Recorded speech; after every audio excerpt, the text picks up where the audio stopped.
You can always remember everything, every little detail about the moments in your life that end up being turning points, and I mean everything, no matter how little or big that moment was. My own personal turning point came when my friend Gloria died. Well, really, after she died. Gloria was one of those maniac depressives on medicine one minute, off at the next. She was always coming up with these grand schemes to save humanity when she was on the maniac high. I remember once she called me up, and it was real late at night, and I was sleeping, but she was so excited that I didn't hang up. She told me how she'd gotten this idea about making old age so it wasn't so miserable and lonely, and her idea was that the government should build a bunch of palaces coast to coast, and that when you hit 65, bingo, you were moved into one of these palaces where the service was A1 and all of your needs would be taken care of in the finest possible style, like one of those super fancy spas in Florida. She said that old people were America's national treasure and should be treated as such. I didn't want to burst her balloon, but frankly, it sounded too much like communism to me. I didn't say that because I knew she'd get depressed again soon and forget about her old people's palaces idea.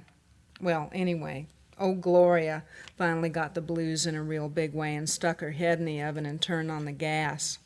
The way it became my turning point is that her parents decided to have an open casket funeral, which I didn't think was in the best possible taste under the circumstances, but it takes all kinds, doesn't it? Anyway, I was working at Jimmy's Beauty Bee Salon downtown.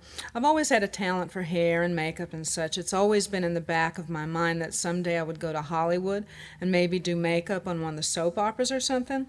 Anyhow, working at the Bee was all right, but I wasn't exactly setting the world on fire, if you know what I mean. A lot of those clients really got on my nerves. It's amazing how performing in a service profession turns you into something like furniture or dirt in some people's eyes. Where was I? Oh, yeah. So poor dead Gloria, who has been my friend since before I can remember, kills herself. And when her parents were making the funeral arrangements, her sister calls me up and says, "Seeing how you were poor Gloria's best friend in this whole wretched world, could you do one last act of kindness for her and fix her makeup for the funeral?"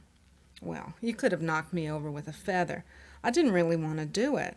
I've never touched a dead person except once when I was 5, and my mama made me kiss my dead grandpa in his open casket on the lips, and boy, did that ever give me nightmares. But I was so stunned that I told Gloria's sister yes before my brain knew what my mouth was saying, and then I was obligated. Well, I did it. I was so scared at first, and between you and me grossed out because old Gloria was bright blue from head to toe because of the method she chose. And when I first saw her lying on that slab, I just thought, "Starr, you and your big mouth have gotten yourself into one hell of a mess." But I pulled myself together and set my concentration to the task at hand, and I am telling you, hours went like minutes. Gloria had done me the final kindness of showing me where my calling lay. I became an artist. I pulled out all the stops, and by the time I finished, Gloria looked a lot better than she ever had in real life. Honestly, she looked like the Sleeping Beauty, all rosy and healthy, like just one kiss from the right prince, and she'd sit up and talk to you like she'd never committed suicide in the first place. That was my turning point, and let me tell you, I see them all, a little battered and bruised sometimes, but just like God made them when they first came into this world. We've got Just McLean laid out there in drawer 2. He was one fine-looking man. Drank himself to death, the autopsy says. I looked. He's a cremation, so there's no cosmetics required.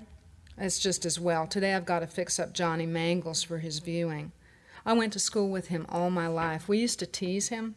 Johnny Mangles, everything we'd say when we were younger, and he'd just cry and cry. Johnny toughened up, I guess, from all that teasing, and he turned kind of mean later in life. Anyway, he had a head-on down on East 176 last night, so I've got my work cut out for me.